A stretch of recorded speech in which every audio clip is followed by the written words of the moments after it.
You deserve braver, just so that we engage Dr. Abdurrahman Abu Hamisu. And I'm going to ask, from a governance and political science perspective, how significant is the creation of the Ministry of Regional Development in bridging the development gap across the country?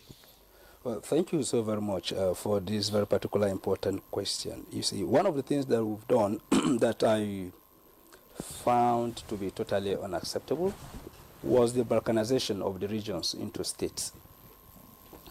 Because when the regions were there, the competition was there, resources were effectively mobilized, and when you look at the development that was attained during that very particular period of time, from balkanizing those regions into 12 states, from 12 to 19, 19 to 21, now to 36 plus FCT, 37, most of the things that were even achieved as a symbol of development, we could not even maintain such edifices and other things that we're able to do. Even the roads we could not maintain.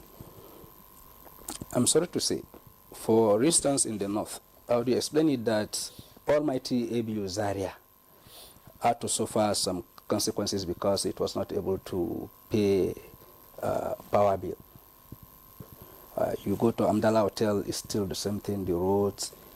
And the competition was how to develop the regions. And there was a connection between agriculture and infrastructure development, industrialization, because the base was agriculture. So in the southwest, you talk about cocoa. In the north, you talk about granite pyramid, right? In the southeast, you talk about cottage industries, palm oil production, stuff like that. And what that did was to integrate the whole value chain. What do I mean by that? Health is connected to the well-being of the people, including the farmers, so that they can go to farm, produce, and then we tax, and then we build infrastructure. Education was there. And then the premier universities that were built just to produce the kind of manpower that was needed for development. And then you talk about road networks.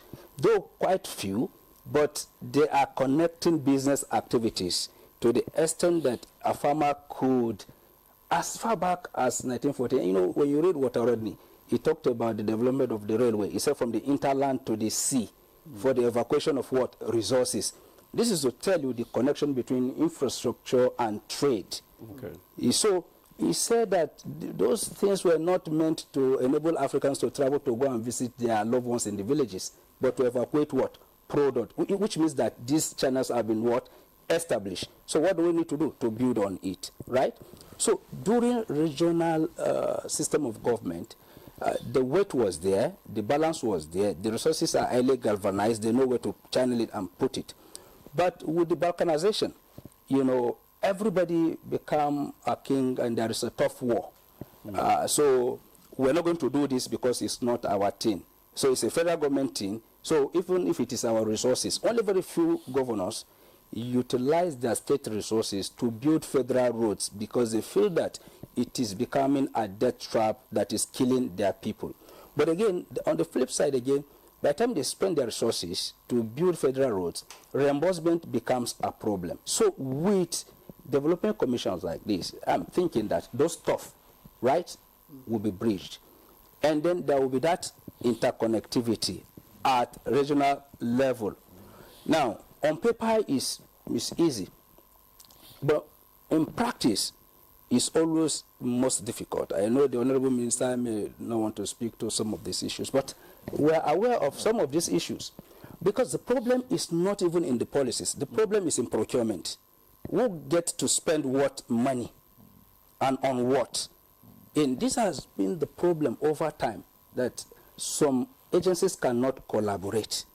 They can collaborate on paper, but when it comes to, okay, let us pool the resources together, then I will now say I'm the one that is holding the money, so I decide where to put the money. And even the state governors, as he rightly pointed out, that some of the state governors will want more resources that they can channel into some other things. And the problem that is always occurring between state governors and federal parastatals and agencies or MDs is the fact that the federal MDs are implementing federal policies, and the base is the states.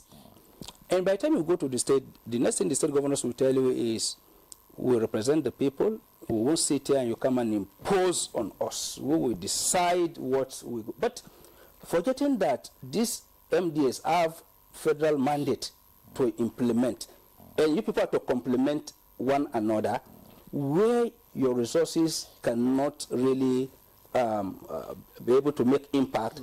The federal government is bringing resources to make impact. So what is needed is a collaboration across the states, that is within the region, then across the regions.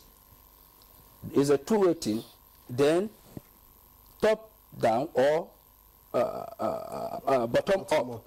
So once you have this collaboration, not only on paper but practically, then there will be joint planning, there will be joint action, and that is the essence of the commission. Commission is meant to facilitate joint planning and joint action. But again, there is a problem, and the problem is, in a bid to deliver in Nigeria, we always put the cart before the horse. And what do I mean by that? In every country that desires development, that is serious about development, the first thing you do is to have a baseline. Because the baseline will give you the before and after picture of what you want to do. So where are we? You have to document where we are. So what do you want to do? You document it. So where do you want to be? You document it. And that is why the first thing that was done in Northeast Development Commission, and that is the difference between Northeast Development Commission and the Niger Delta Development Commission. The act establishing Northeast Development Commission explicitly directed the commission first carry out a baseline survey of the Northeast to establish what the fundamentals are, what the challenges are, and how you want to tackle those challenges. Then, from that very particular survey, develop a stabilization and development master plan for the region. So what was done was, first of all, the baseline. Then the second thing was the stabilization master plan for the entire region. And what was done was, after the baseline, the development plans of the entire 6 regions were aggregated in addition to other sources, for instance, UN system documents and so on, because it is developmental, security, stabilization, economic development, infrastructure, psychological support in terms of psychosocial. So it is a whole lot of work that was done to get the master plan done. And one of the things the Northeast Development Commission is benefiting from is the fact that the leadership is tilted towards research. So they are always asking, what do we need to do at this point in time? So we can't wait. We need to deploy resources to stabilize the region, to reflect the economy, to build houses. But as we are doing that, what do we need to do to enhance our activities? Now, what that tells us is, any amount that is given to NEDC can easily be audited, right? Because there is a before and after. You have a picture that you can compare. And that has kept, and I was talking with somebody, and he said, we challenge the leadership of NEDC that we'll be giving money, and we'll be giving money to you people, and we've not seen any development. And the leadership confidently said, when are you ready to go to the Northeast? Let us know. And he said, okay, we're ready to go to the Northeast. He said they went to the Northeast. By the time they got to the Northeast, they realized that the Northeast was equally underreporting itself. It is not engaging media in terms of what they've seen. And, you know, conversely, and that's why I'm bringing out this, so that we have a picture that is, I'm not here to sugarcoat anything. I'm here to speak to facts as they are. The last program we had here about development commissions, whether they are necessary or not, and we talked about NEDC and NNDC, that is Niger Delta Development Commission. And it was stated that about $40 billion was received.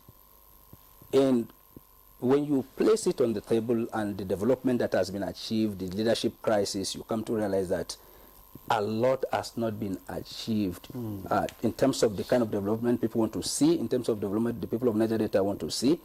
So we have 2 examples now of a new Northeast Development Commission that has been trying to represent federal government in a light that people will be won back and have confidence in government, especially federal government, and a commission that has been embroiled in crisis and of what they need to do, and then that commission is now trying to reposition in line with the agenda of Mr. President. So I think we can learn from both, so that as we go forward, and my advice to the Honorable Minister is, they too will need to develop some KPIs. Not, we are waiting for them to come and feed us back. No. What has been happening in Nigeria is you give money to people to go and do a job, and the people try to satisfy. We're coming to that KPIs, KPIs because we're going to ask the minister. Okay. Dr.